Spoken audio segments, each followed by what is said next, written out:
Well, we thank you for coming here today, and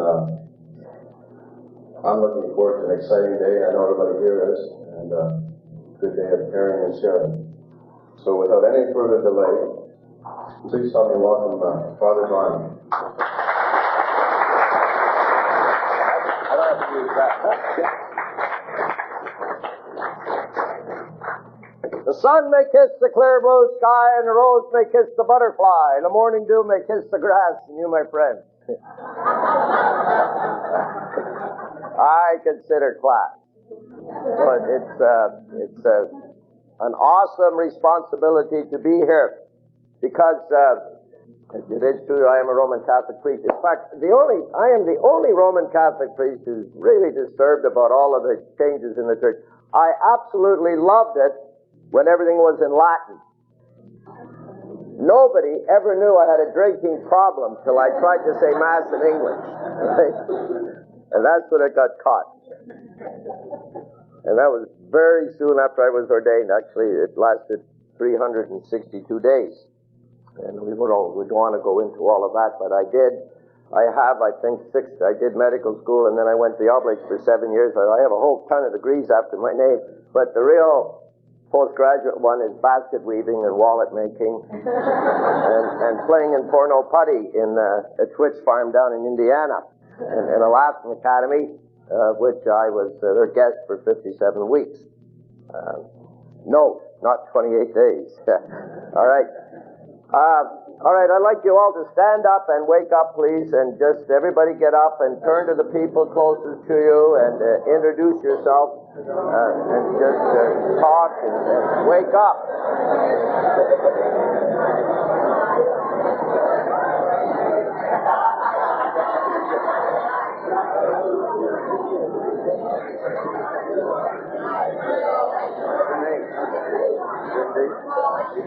Holly. Where? Oh, yeah. That's right. That's right.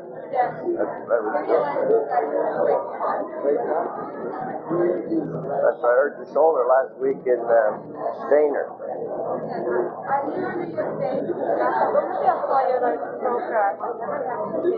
No?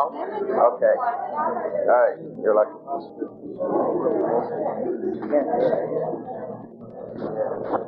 This mic is not going to work on the house. It'd be impossible to expect me to stand. Can you hear me in the back? Uh-oh. No, this mic is not for, but this mic is. All right. Wow. All right, well, it would really be neat if everybody who is here now would get to know everybody by the end of the day. It's kind of been a big demand. But really what we're talking about is breaking down walls, and I'll talk a little bit about that. What the alcoholic person is a person who is walled off. All right? And no matter how gregarious the person may be, or how joy of the party, a joke teller, life of the party, all of those types of things that we go on, deep down at the unconscious level, there is a great feeling of being walled off, alone. And so that's what we're going to start dealing with. Why are we, or the gift of AA? It is my firm belief that it is a great gift. And it is also, statistically, I'm sure here is where I did most of my work, was Detroit. For every one of us who is here, there are 35 other people who are not as fortunate and continuing in the vortex of their primary illness, alcoholism, which will lead to, we call it organicity, brain damage, or die a very premature death.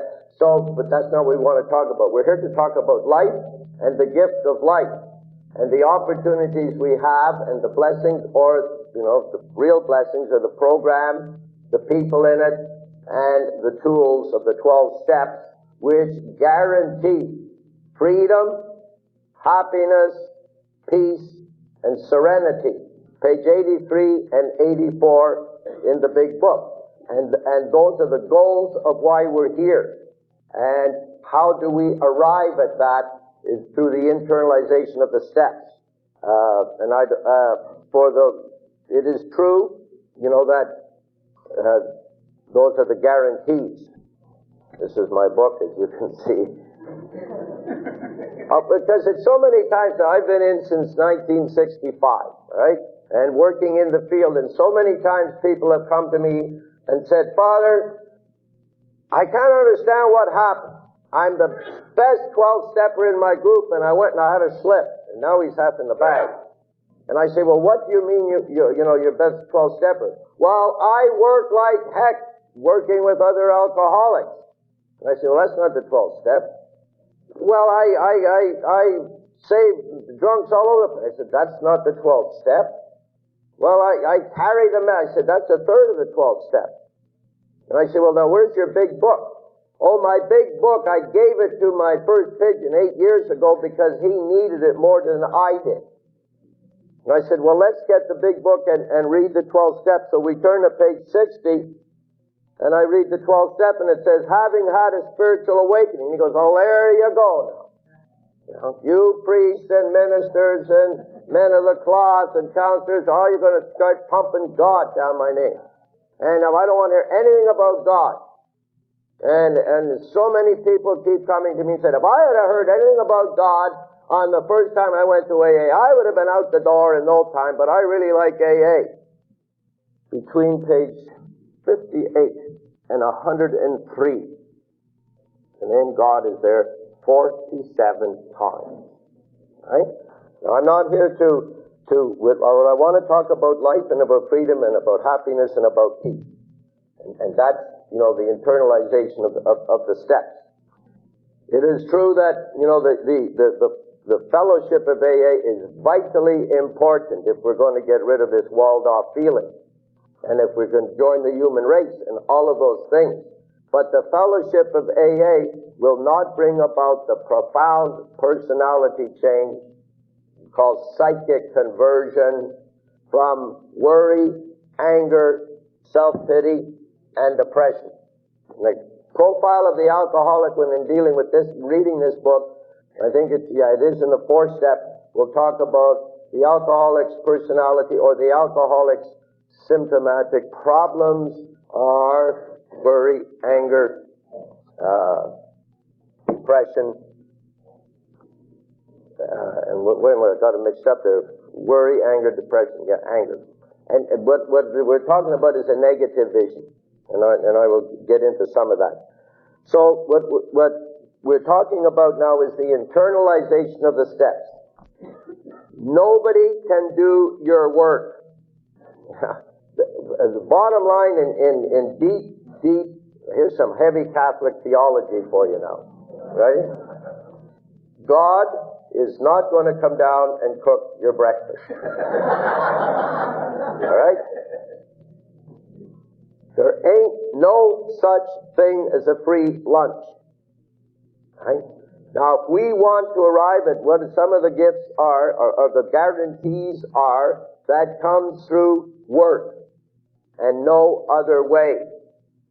And I can't emphasize that enough. I don't want to go into statistics about so many people I've met, not the people that are here, of course, believe that an AA commitment means I go to one meeting a week, I sit in a smoke-filled room, I drink very stale coffee, I eat a hard donut, and by darn, they better get me well. And at the end of it, they say, I tried AA, but it didn't work for me. And that's not the goal of the program. Yes, that certainly if the alcohol or other psychotropic mood-altering drugs, marijuana, all the pills, all of that type of stuff, does not get out of our lifestyle, certainly there cannot be any progress made at all. Certainly not. But just by the fact that we stop ingesting any chemicals, then we have to start doing the real work about what recovery is about. or spiritual recovery. Now, when I say spiritual, what I mean is, I'll talk about it later too, but developing the own solidarity within yourself so that you are able to accept the stranger coming as a bearer of gifts. Now, that rolls off my tongue pretty easy. It's kind of a spine-tingling phrase, but what it does mean is what is our place in the universe, and how do we relate to other people. So let's look. We go back to my friend who keeps saying, but I tried AA and it didn't work, and I was the best 12-stepper in the group, and I had a slip, and I can't understand what happened, and so we read it. And he said, having had a spirit, he goes, there you're going to start Bible thumping me, and you're going to start giving me all this type of stuff, and that's not what I'm here for, and all of that type of stuff, and it says, spiritual awakening. Now, what is a spiritual awakening? And everybody, and I can pick on Catholics because I'm one, they expect magic, right? So much of our religious upbringing, because of the way we might have been envisioning it, which is not the real way, is got tied up with magic. Let's pour a little water in the baby's head and he won't go to limbo. I mean, it's so ludicrous, I mean, what God would create a creature in his own image and likeness to reflect back his love, and if we don't go pour water on his head, he's going to limbo, right? And there's a whole bunch of other stuff. In fact, I'm sure a lot of you have heard word hocus pocus, referring to magic. And those words come from the words the priest used in the words of institution when he's celebrating Eucharist. Hoc est anum corpus meum. That's Latin, and that's where that whole thing comes from, hocus pocus, more magic.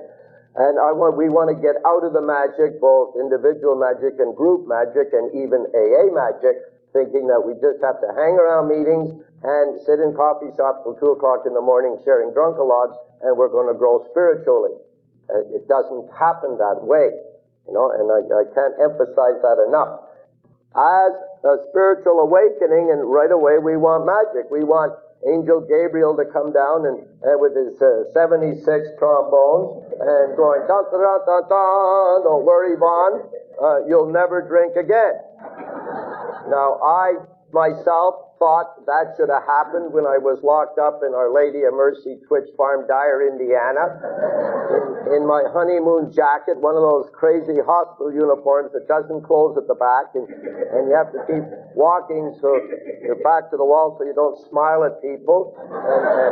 And there I was with 200 psychotics. It was One Flew Over the Cuckoo's Nest in real life.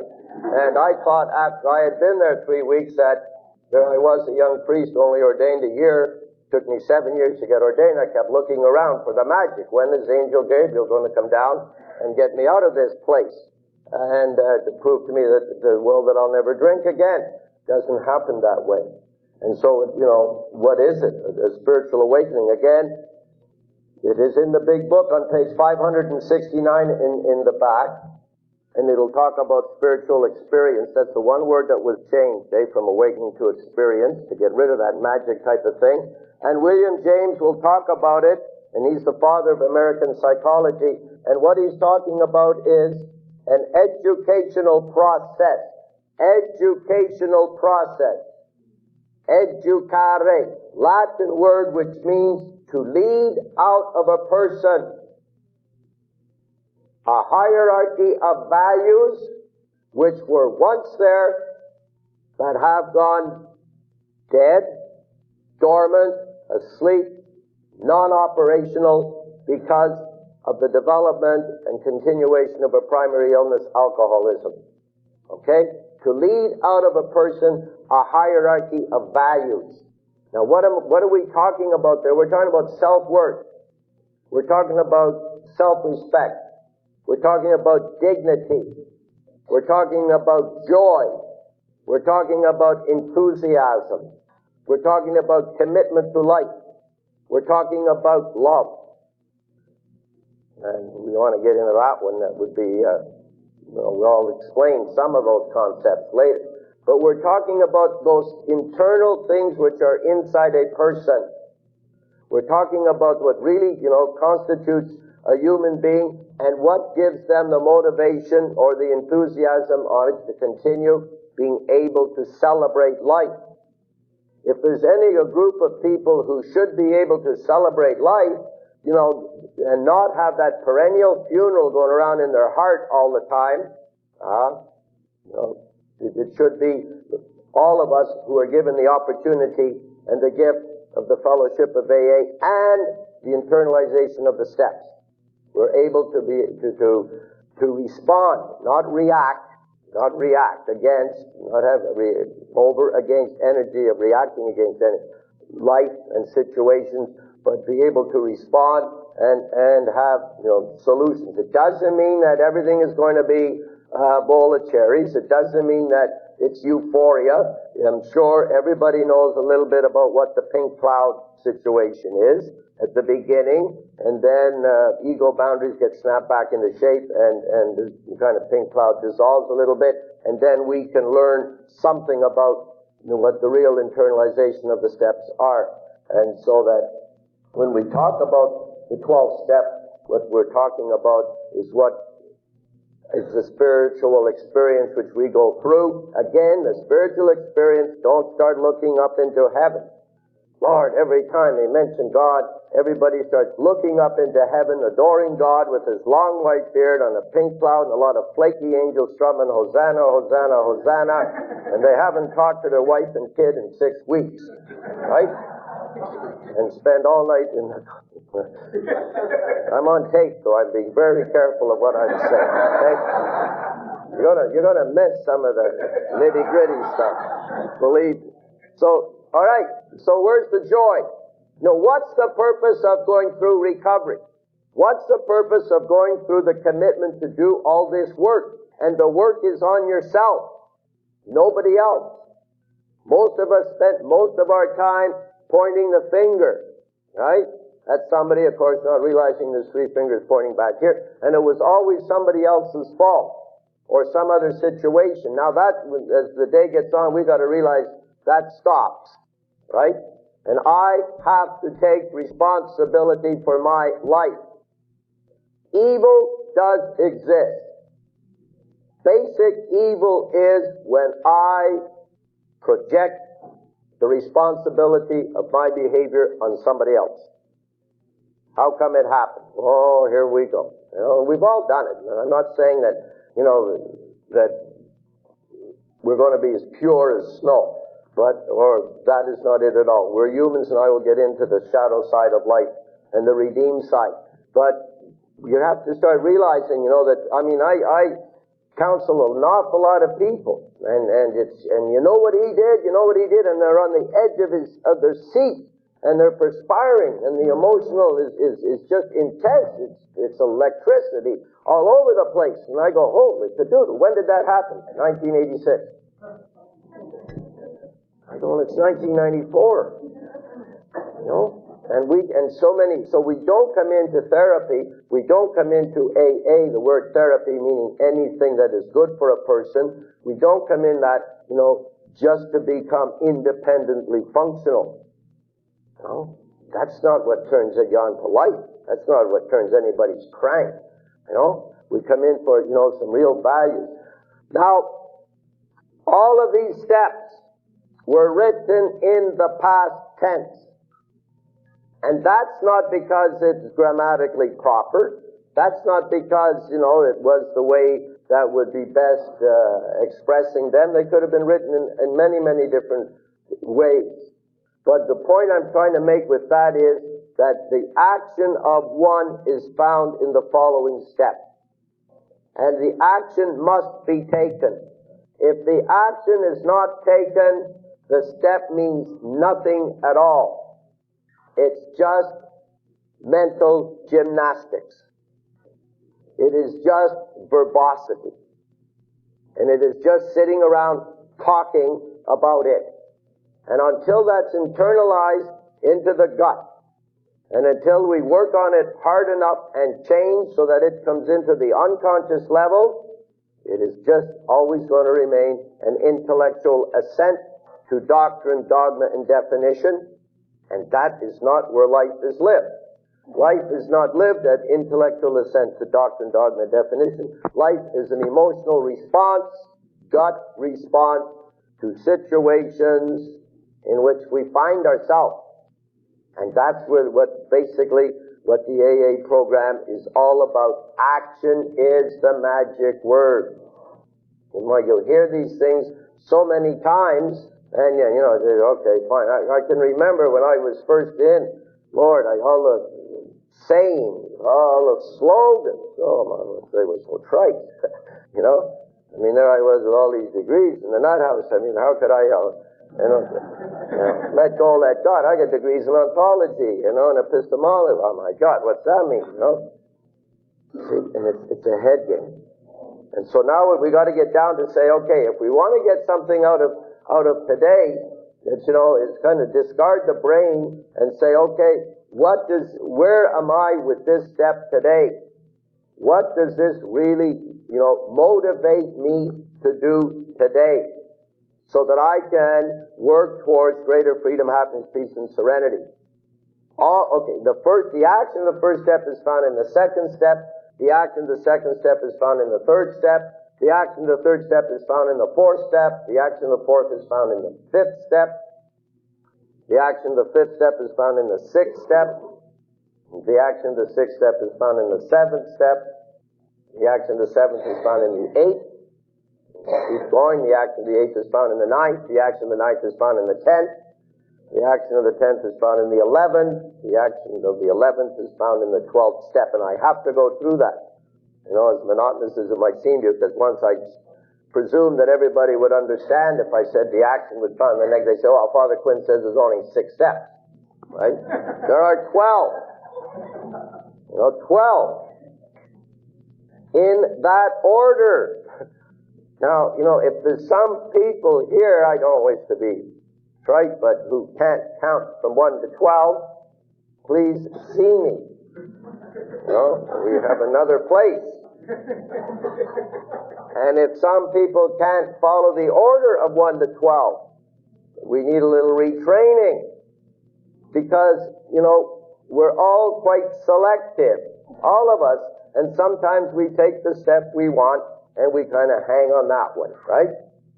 And so my first 10 years in AA, I worked on step 3. And then the next 10 years, I worked on step 9. And then the next 10 years, it's not the way they're written. We start at 1. And when we finish 1, we go to 2. And when we finish 2, we go to 3. Now, it doesn't mean that once we've gone through that, my own personal experience is that once that it's been completed, that you close the book on it, and you never have to, continue to look at the meaning of that step. In this book, there are 45 pages, page 58 to page 103. There they are. Right? If a person commits themselves, either be in AA, Al-Anon, Alateen, 12-step groups, to say, all right, this is how I'm going to live. This will be the measuring stick. We can absolutely guarantee that person will not, again, be troubled with alcohol, the abuse or the use of alcohol, or the addiction of alcohol to the drug, right? And that absolutely. Now, can you imagine if I went to the American Cancer Foundation and said, well, I got 45 pages. If people commit themselves to live by that, no one will ever die of cancer anymore. We could most probably get $1 trillion. But here we are with the great problem of addictions in our society. And they are, and I'm not just talking alcoholism. I don't want to go into statistics about how many car accidents, and more people are killed in car accidents through alcohol than all of Vietnam, and on and on and on and on it goes. No. But, for the number of us that continue to reread and to internalize, it is very, very low. The number of people in the program who really get down to looking at that and not looking at comparing. You know, comparing is a very difficult problem. When we come into Alcoholics Anonymous, we compare all over the place. And that's understandable. Because we're frightened, we're scared, we're disillusioned, we're all those things which we pretend we're not. We're trying to be bravado and everything's going to be fine, and we start comparing all over the place, right? Am I better, worse, fatter, thinner, skinnier, taller, richer, poorer, as bad? Did I go to jail? Did he go? Oh my God. I spent 11 months in AA in the nut house, really comfortable, because I really didn't belong there because I'd never lost a wife. Right? So that made me very comfortable, I didn't have to identify with any of that stuff, Lordy be. So we always pick something which we don't have to identify, and we start comparing. When we compare ourselves to other people, one individual to another individual in the spiritual life, we are losers. Absolute losers. And it gets tough. I'm not here to make friends, And I'm not here to come off looking like, and I'm not the authority in AA either. I am not the spokesman for AA. But I am here on a very sacred response, that knowing that I'm dealing with life and death. And I'm dealing with your life and your death. And I don't expect to be here to stand here and just be funny. I like to, if you want funny entertainment, I can do that for hours, right? But that's not why we're here. This is very serious business. Again, for every one of you that's here, the same applies. There's so many others out there saying, I don't need AA and I can handle it myself. And I know what's going to happen to them, because I live in that life in the daytime. So that there's work to be done. And it doesn't mean that, and it's going to be ego stripping. Yeah. Ego reduction is one of the characteristics which definitely must take place. Now, some of it is going to be aware at the conscious level. Majority of it is at totally unconscious level. And if we can get behaviors going so that we're able to accept it, and perhaps then we can work towards some type of real freedom, some type of real, when I say solidarity within ourselves, I'm talking about self-love and appreciation of who we are as creatures, right? And that then all of the negative energy of being over and against can subside and we can get doing something positive. So we get to the first step. Again, there are 12. And we look at the first step, and the first step is admitting we are alcoholics. Now, to admit something and not make a decision about it is absolutely futile. There are tons of people I know and have since working in this field, which goes back to 1967, tons who admit they're alcoholic, have not made the decision to do something about it, and now they are in a situation where they are no longer free to make that decision. You follow what I'm saying? Right? We have an opportunity to make a decision. Unless we internalize that and make a decision about that, we've really got to do something about it ourselves, right? And what that means is admitting the powerlessness over alcohol and all other mood-altering drugs. If we just say, oh yeah, well, I'm an alcoholic, and this is the way it is, and continue to even go to AA meetings, but continue to drink, finally, that alcohol will strip the person of any capacity to be free to make a decision. And then we have organicity, brain damage, Korsakoff syndrome, and ultimately whatever the ends turn out to be, brain damage and death. And so there's an opportunity. But that again comes upon not by just thinking about it or thinking about all the external things that are going to happen, but what are the real guts of the challenge which is given to us. The first step has to deal with a positive acceptance of our human condition, that's alcoholism, to work out our destiny in this plot of toil which has been given us to till. Positive, creative acceptance.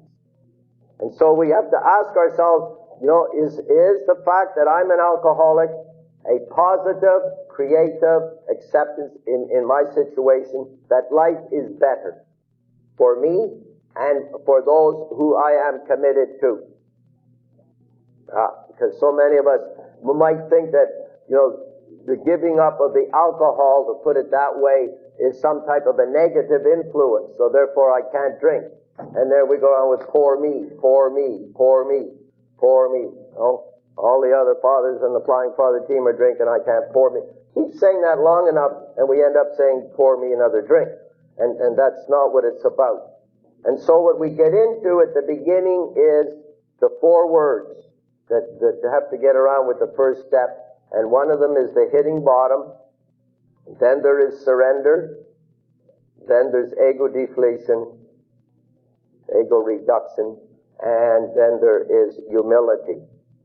Now, hitting bottom, if hitting bottom is not followed by a surrender, it brings about absolutely nothing at all. Believe me, I've known magnificent people, who have come upon some hard times, right? And they were drinking Sterno and Can't Heat, Naco Velva and Vitalis and Yardley's and shaving cream and nail polish remover and car antifreeze and Solax and paint thinner and A1 and Orange River. What's the word? Thunderbird. They were fantastic characters. And they would say to me, Father, give me $1 tonight for my flop ticket because tomorrow night tomorrow in the daytime I'm going back to New York to get my job back on the stock market. I'd say, well, how long have the hard times been? It's only 9 years. And what I'm saying is the reality of the situation of both overcoats on, that's all we owned, and of, beard unshaven, hair unkempt, all of those things, the impingible, the ego was not even impinged at all, not even scratched. It was still very much His Majesty, the baby, directing the universe. Right? That's a Freudian term, and I'll get into that when we start talking about ego reduction. But the hitting bottom has got nothing to do with the drunkalogs. The hitting bottom has got nothing to do with the horror stories. And my goodness gracious, when we are at AA meetings, Al-Anon meetings, 12-step meetings, yes, identify by what has been going on, what has stripped you of, but for goodness sake, share with people how you're getting well. That is so important, to realize. So many young people are coming to AA and they're told, I spilled more in my tie than you ever drank in your life. That was actually told to me when I was 31 years old. Or, are you ever lucky to have coming into AA when you're 18 because you don't even know what pain is yet? That's a horrible thing to say. And another untenable statement is, I know just how you feel. I was there myself X number of years ago. Untenable statement. Your feelings are your feelings singularly to you and also to the other person. You'll never have an original thought in your life. Everything's already been thought out, but your feelings are. And for me, as a counselor or priest or whatever, to assume that I know exactly how that person feels just because I went through all of the throes and the anguish and rejection and remorse and of alcoholism is totally invalid. So when we start talking about hitting bottom, it's got nothing to do with smashing fenders. It's got nothing to do with living in the disaffiliated communities of society, Skid Row. Everybody always says that. Well, until I get that bad, because I've been around that long, I have heard, known, and people said, well, I'll never get that bad. Or I would never drink Sterno, or I would never. when the bankroll empties and there is a bottle beside you in the bed, if there's a bed, right? And in that little can, you know the remedy for pink polka-dotted alligators and turkeys with straw hats and the Santa Fe train coming down the middle of the room and all of those free-floating anxieties that are there in total horror crawling under your skin. And you know if you drink some of that stuff, all that's going away. You drink it. Believe me. You know, we all say, well, I'm certainly not a Skid Row. I'd never drink. That's what we say now. But stay in the throes of the vortex of the disease of alcoholism and not make a decision to do something about it, namely the stopping of the ingestion of alcohol and then the internalization of a program of recovery. That actually happens. See, I'm not talking about a little social situation here or about unemployment or about all those other things we hear about all the time. We're talking about life and death, right? Very, very seriously. And unless we make those decisions, and what our thinking is, it needs a lot of revamping, you know, and to be able to be appreciative. And that I'll end up talking about gratitude, because unless that silver thread of gratitude is going through every alcoholic's life, man, woman, we end up, again, demonstrating a response to life that is over and against negative. So we get to the first step, and it means the hitting bottom. And what hitting bottom is brought to us by reality, not by a priest, not by a therapist, not by, somebody talking to me, not by any of those things. It's when we can wake up to the fact that reality is speaking very loud and very clear, and the person has to accept they cannot keep doing the things they have been doing. Sure, alcohol is one of them. The ingestion of alcohol is one. But how about manipulating people? And all of those other types of things, and that's when we start getting down to like every one of us who's alcoholic, we can very easily win 3 Academy Awards in one afternoon, and you know that as well as I do, if we have to, right? If the heat's on and we got to do something to get somebody else to agree, we can play General Bull Moose. We can, we can go through all kinds of roles and acts, and walk away saying, we've done it again, right? Yeah. I mean, how many of us sit at the bar, go through all of this nonsensical thing, and I mean, the grandiosity, and the big shotism, and how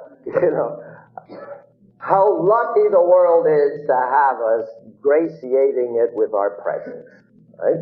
They don't realize how fortunate they are, and that's a little bit, it's a lot to say. Okay, so the hitting bottom means, that the pain comes, but the person is able, reality speaks loud enough, because how many people we can start talking about the hallmark of every illness of alcoholism, of every addiction, is denial. Denial. And that's there for a very good purpose. Not reason, but purpose. When an alcoholic drinks, the effects that are elicited mentally, chemically, biologically, pharmacologically in the alcohol are very, very different from the effects that are elicited in the social drinker. Now, I don't know if you want the big lecture on tetrahydroisoquinoline, but what is produced in the brain is twice as addictive than heroin. Right? And they've done all kinds of tests. And very simply, I'll do it quickly, this arm. Say that 80% of everybody who smokes is going to definitely suffer the negative effects of nicotine inhalation. Everybody who drinks does not suffer the negative effects of alcoholism. Everybody who drinks is not going to turn out to be a chronic, addictive, compulsive, uncontrolled drinker. There are two very, very distinct, different pharmacological, endocrinological responses to the chemical alcohol. Now, I'm going to oversimplify a lot of pharmacological gobbledygook endocrinology stuff I did after I made a mistake there, eh? After they made sure I got sober, right? See, usually we say after I got sober. After I made a decision to go get sober. Check that one out when you're thinking about it. Right? I never made a decision. Father Cousino, who has domestic jurisdiction over me, who says, tuck, yuck, tuck, and that's where I go, sat me down and said, you're going away. And next week I was in a paper honeymoon jacket, right? That's the reality of it. That is the honest 1967, June the 16th. That was it, right? And because I was just lucky enough to be brandly new, and the heat was on, what do we do when the heat's on? We join. Don't worry, honey, I'm going to AA. Don't throw me out, don't leave. No, I'm going to AA. Right? The same thing. I mean, it took me 7 years to become an oblate priest. Here it is 363 days later, and I'm in Dyer, Indiana. I mean, it's exactly not what I had planned. Nor God had planned, nor the Oblate Fathers, nor anybody else. So after they made sure that I was put in an environment where I couldn't drink anymore, right? And then we start working on some of these things. They definitely said, go to AA. And I said, what? Me? What? All these degrees and all this stuff and the holy oaths of ordinary. You want me to go to those bunch of drunks and get help? I said, nurse. This nurse was talented, believe me. I'm a priest, and all I see are souls, but this soul had played defensive end with the Chicago Bears for 9 years. Right? And she said, Felicita was her name. Doctor wants you to go to AA. I said, you out of your mind. She said, me? Wow, with all this stuff that I know. Oh, ridiculous. I said, listen, go upstairs and get some shock treatment. I think you better break that.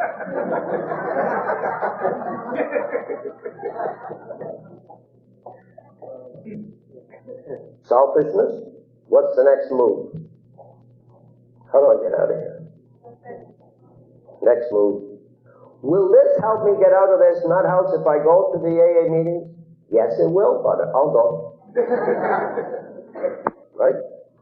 And I went, and I sat down, and there were about 12 people. It was a closed AA meeting in the nut house, right? And so everybody's an alcoholic. I'm an alcoholic, I'm an alcoholic, I'm an alcoholic, I'm an alcoholic. Well, it comes around to me, what am I going to do? I'm an alcoholic.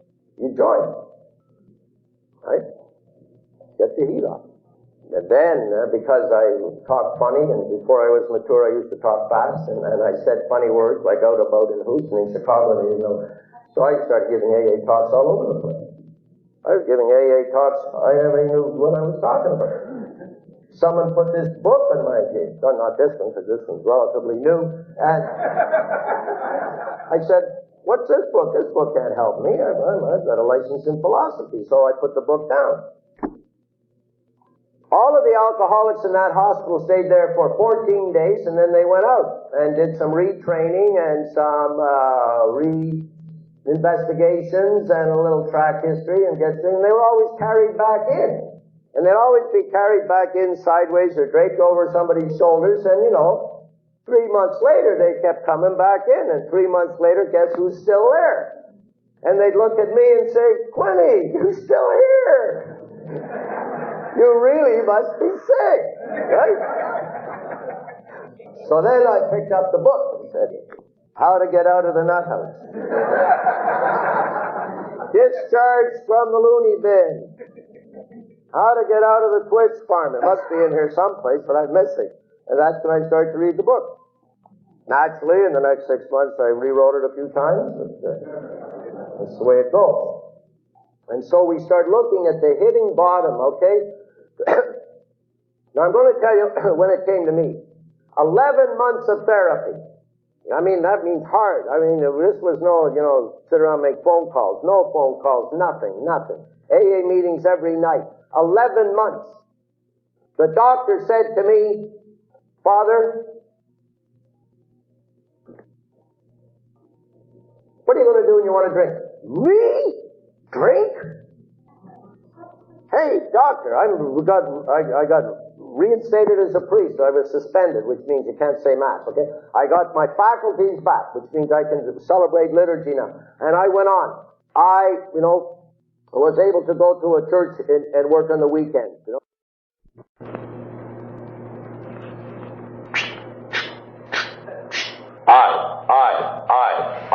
I.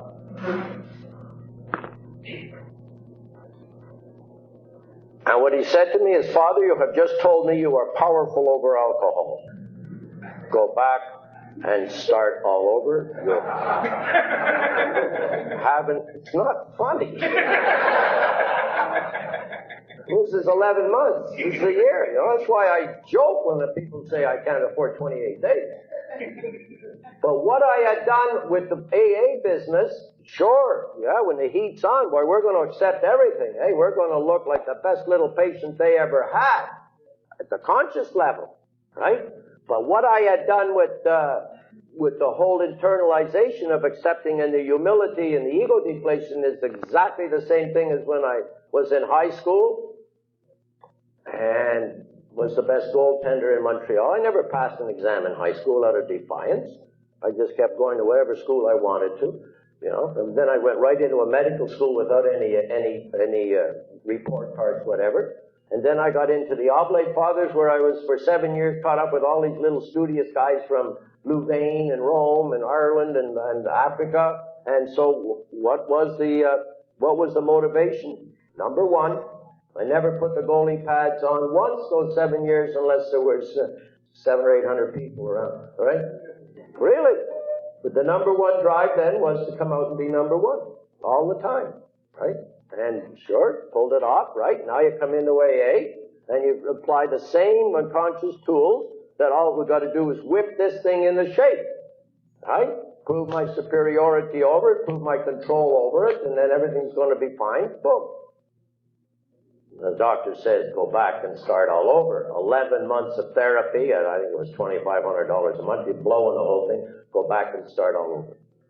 And so when we start looking at hitting bottom is to really evaluate and say, okay, what's reality saying? Yeah, reality is saying I absolutely cannot touch a drop of alcohol. To this very day, I am as powerless over alcohol. Well, Lordy be, I'm 28 years older. And at that time, I spent 57 weeks locked up. And if it's a progressive illness, if I touch alcohol again, no one's ever going to see me ever, because I'll die before they let me out. And I ain't willing to give up that many hockey games or shore shoulders or sailboats or whatever. There's too much life to go on. And so when we talk about that is, are we really able to do that? And is that, to look at the reality? Because there's got to be the hitting bottom, the looking at that, all of the horrible things that went on and say, do we surrender to it? Do we surrender to that fact where there is no more fighting? It's a lot deeper than acceptance. Acceptance still leaves an awful lot of the person in there. To re-surrender to the fact that we're absolutely defeated. By who? Our best friend. When I go through that, the business of the 80% of the drinkers over here, when they drink too much, it's a depressant, it's a downer, it's a fall asleep, it's get sick the next morning, it's I'll never do it again. Look at us, the 20% of us, what happens when we drink? An upper produces euphoria. That wall which I talk about, which we all had and still do for a lot of us, that walls us off from the rest of the world dissolves and we become kinship with everybody. We are the best. Dancers can't dance a damn, but 3 drinks and you're making Gene Kelly and Fred Astaire look like they're totally paralyzed, right? If I had a bottle of Hagen when I'm writing a sermon, I would make Fulton Sheen look like he had a speech impediment, right? And everything is magnificently glorious, right? And it is fun and it is stimulating. And we are the best salesmen and the best lovers and the best cooks and the best everything. And it's just magnanimous. And why is that happening is because of the size of the cells in the liver and the norepinephrine and the serotonin, I want to say to you all of this stuff, which produces something in the brain called tetrahydroisoquinoline, which is very addictive and which is euphoria producing. And that goes on until there's cellular tissue breakdown, and that's when the funny ha-has turn into the funny tragedies and the utter catastrophes. But the initial response is always worthy of being repeated. Most of us here could sit down and tell us about their first experience with alcohol because it was that impressionable on our brain. I was 17 years old sitting in the Kent Tavern with Kenny Reardon, Maurice Richard, Bill Durner wasn't there, Ray Getlip, Kenny Mott. These are the Montreal Canadiens. I mean, this is more important than the Pope. If you're in Montreal, you're an English-speaking guy in Montreal, you want to assume to the highest position in the world, it's the Canadians. And there I was drinking quarts of Molson's, which were 40 cents for the quart, so I can remember, right? With the big guys. I mean, this is better than heaven. I'm 60 now. That was 43 years ago. And I can remember it like that. Right? Because that's what was being produced. And then it went on. And it got better, and it got better, and it got better. And then I joined the Oblates, and for 7 years didn't touch a drop, and then I got back and tried to catch up on my drinking, and of course I was 7 years older, 40 pounds lighter, and the funny ha-has had changed into darn tragedies. Then the remorse came and all that type of stuff. But when I talk about surrender to that fact, I'm talking about not just submission. The big problem is compliance. When we go through externally go through all of the motions. And we come to AA because we know that, reality speaking, and so we're going to submit ourselves to this discipline, right? The energy that is coming out of our gut is still over and against, and we're going to comply. And yes, we'll do what they tell us, complying, knowing that what's going on the outside is everything is so magnificent that I am so happy. And if I keep coming to these meetings, I'll get my job back, and I'll get my wife back, and I'll get my seniority back, and I'll get all this. But deep down inside, it's compliance, which means we're verbalizing a whole bunch of nice terms and a nice bunch of humility and all of that stuff, but inside we're steaming with hostility. His Majesty, the baby got stopped. And so we get stopped, but we don't surrender to that. We say, for a while, I worked a lot of prisons. I can stand on my head for this sentence, piece of cake. And so there's no real surrender to it. And the surrender comes, only by doing a lot of action. By doing a lot of action so that, what's at the conscious level, at that conscious level is all the nice things, eh? I'm so happy I'm in AA, and isn't it nice? And I don't have to have these philosophical discussions with the toilet bowl every morning, and I'm actually getting to work, and the kids talk to me once every 4 or 5 months, and it's really good. And then inside we're steaming with hostility. Bastards. Right? Got stopped. We're not accepting that. We're nowhere near accepting powerlessness. And unless we start working on that and measuring that, we can go to AA meetings from now till doomsday. And we can go to every AA roundup and conference in the world, and unless we start internalizing these things, it's the same type of energy which over and against, It's the same type of fighting. It's the same type of trying to claim our own superiority. That doesn't always mean we have to be acting like General Bull Moose. We can be Sally Seductress, and we can be all kinds of things, to get our way. And when we really talk about the surrender to the fact is surrendering to life. It's not giving up. No? And it's not surrendering to negative stuff. And it's not that.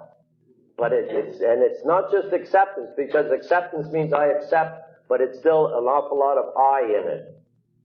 And when we talk about ego reduction, we're talking about getting the I out of it. What am I talking about in ego reduction? I'm talking about what the infantile ego is even before it is born. And what do we got? We've got omnipotence. We got a very low tolerance to any type of frustration. And we have doing everything in a hurry. Omnipotence means all-powerful. My wish is the world's command. And when I express it, you better jump. Right? And that's the infantile ego. And what happens, we see that, well, come on, how many of us at our adulthood throw tantrum fits? You know, little Majesty the baby. You know, somebody stepped in our ego and it didn't go the way we wanted it. We want to do very, very low frustration, tolerance to any type of frustration if something doesn't go our way. What I'm doing is when, you know, sure, a lot of you know a lot more about bringing up kids than I do, but it's exactly what we're talking about is the very early stages. When the child comes into the world for that first year, there is no separation between himself or herself and the rest of the world. When his arm moves or her arm moves, the world is moving. There is no separation between the child and the mother. He's totally omnipotent, totally egocentric, totally narcissistic. Narcissism. A fancy word, the psychiatrists use it on every drug. But what's it mean? A guy or a gal having a love affair with themselves, and they can't stand the object of their affection.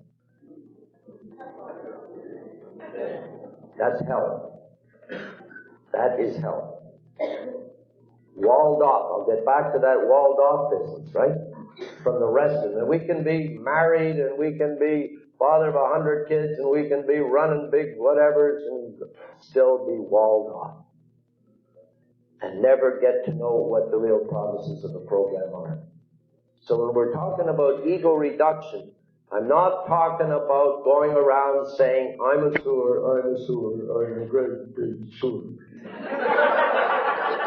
I'm no good, I'm no, that is phony.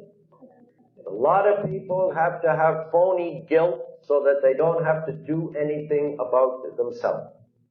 If I can get it into my head that I'm no good, then I don't have to change. And what we're all about is change. Every day of our life. Right? And that's a challenge. And sometimes it's much easier to keep going to AA meetings saying, I'm the rottenest, I'm the dumbest, I'm the ugliest, I'm the stupidest person in all of this group. And everybody says, no, George, you're not the stupidest. You did get to grade 2. Remember, okay, fine. But don't ever say, George, you know, you're one of the stupidest people in this group. Watch what happens. Boom, right? No, but what I say is a lot of people keep walking around negative, negative, negative. I'm no good, I'm no good, I'm no good, I'm no good, I'm no good. You know what they're saying? There is no supreme being to me that can forgive me. Therefore, I don't have to change. Therefore, I can keep going away 28 years later saying, the drunken log. Back in 1964, you know, I came through a window at Ruby Foo's nightclub. Well, I did. Woke up in a hospital where I had been saying Mass 2 days before. Nurse saying, Father, don't swear. 18 stitches in my head. What in the name of God has that got to do with January the 22nd, 1994? Right? Nothing. But we can go through life telling that funny, and if I go through my drunk log with you, we could have you all roaring on the floor, because just like everybody else in here, I'd only tell you the funny things. The hypothalamus gland goes back into our brain to bring out the good things. It doesn't go looking for guilt, shame, remorse, pain, all of those things which were horribly excruciating, and the remorse and, oh my God, the real hell of alcoholism at 3 o'clock in the morning. The hypothalamus is an organ which really is stable. And it goes back just looking for the good things. So I'll tell you about the funny things. I'm coming through nightclub windows now. Oh, funny, right? A riot. 3 o'clock in the morning. You never do it at 3 in the afternoon. No excitement, right? I mean, if a priest has got to come and get you, why? You don't get him to come and get you at 4. Wait till 4 in the morning, because then you really get some action going, So ego deflation, okay, what we're talking about is deflating that part of the ego which is self-will run riot. That has to be so that reality speaks to us. Right? But it's not talking about deflating that part of the ego which we need for self-worth, for dignity, for self-respect. To be able to accept other people, to be able to love, which is an extension of myself for the spiritual well-being of another person. Right? It's not saying I'm no good, I'm terrible, I'm bad. That is not it. That is phony, it's false, it's against nature, and it's against God.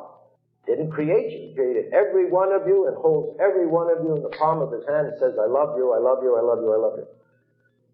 And so when we talk about ego deflation, what we're talking about is the infantile part, the part that acts like the infantile on His Majesty the baby. I want what I want when I want it. The rest of the world better jump when I say so and dance to my tune. And don't you realize how lucky you are to have me around here? And my God, then we start going on this kick, right? And it can happen at a red light. It can happen when you're stopped at a red light. A dumb red light that lasts for 30 seconds, right? And all of a sudden, boom! We're acting like idiots, right? When it's a simple little red light. And then we get into some, interpersonal relationships and that type of stuff. Oh my God! How could this person do this to me? Don't they know everything I've done for them? And we start going through all of that type of stuff. But there's just that part of the ego. But because there's a lot of therapies which came out in the 60s, namely Synanon, Daytop, which completely destroyed people. Just yell at them and accuse them and make a lemon. Why are you doing with that? Making all kinds of statements which were totally untenable and just crushing the person down to zero all the time. And they're just leaving them there like a pool of water. Right? That's not what AA is about. No. We're about freedom, happiness, peace, and serenity, which were measurable, documentable. All these words which I use are not pious puffballs in the sky. They're measurable, documentable, observable, behavioral relationships with other people. Freedom. Tenderness in the way I talk to people, touch people, listen to people, be present to people, respond to people. It's measurable, it's observable, it's documentable, right? And freedom, that's what it is, right? Doesn't mean that I can go slap happy all over the place, doing what I want, dancing down the street. We all did that when I was in the nut house, We had a marvelous free time. It's a little embarrassing, though, and the guys would hit the baseball and run to third base.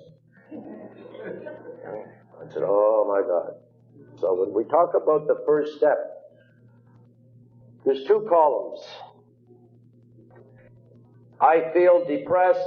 I feel guilty. I feel worry. I feel unclean. I feel ashamed.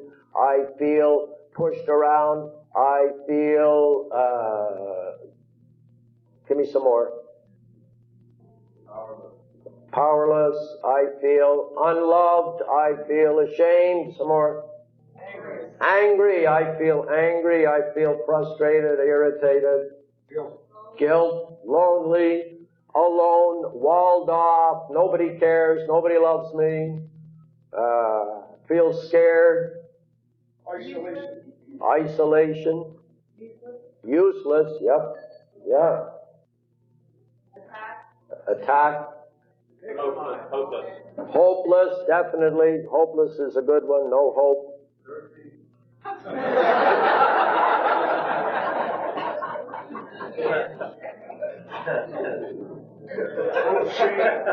Shame of it all. Shame and guilt. You know, why did I waste my life? And here we go. Let's spend the next 10 years trying to figure out why I waste life. If you're here trying to figure out why you drank, waste of time. Total waste of time. Clinically, I can show you all kinds of things. That's not what we're trying to figure out. A lot of people go into therapy and say, well, I've gone in to heal the inner child, and now I found out who I am. Everything's going to be okay, so now that I know what my problem is, I can drink again. No way. Opposed to that column, the other column is feeling at peace, feeling clean, feeling worthy, feeling loved, feeling enthusiastic, feeling joy-filled, feeling, give me some more, wholesome, whole, A sense of belonging. a sense of belonging, useful.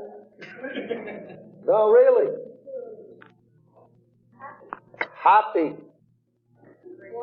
free, wanted, alive, And love. Love. Needed and love. wanted, needed, and loved. Pardon?